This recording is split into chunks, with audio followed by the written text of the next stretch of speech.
Asora tiang rau mei chung si na pia ram so mi thiang lim te le na ram mani o kei po chu mun khen turin mi so me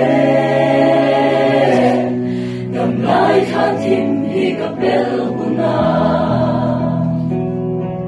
ka leng ve nga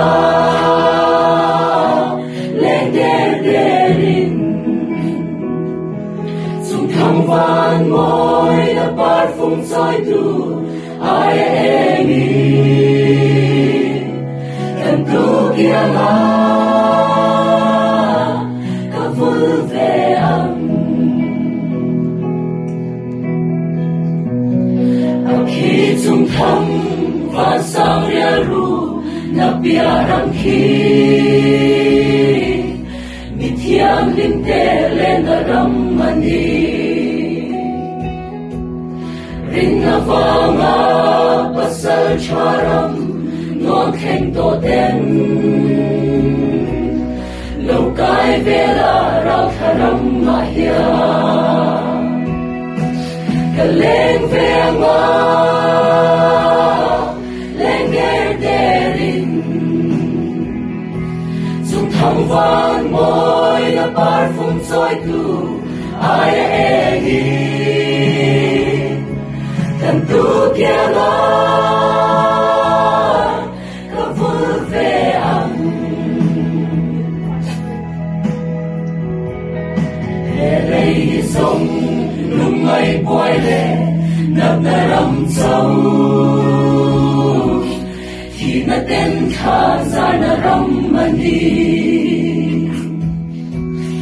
Sa lem lại tual ka khen hunin các khoa dinh bóng mà ngay lal ban nhìn cho tia to ang các bác lên bao nghe cho hôn tôi su lên loa lông tu cho ba in chen tu in to khó mi cần tu kia ba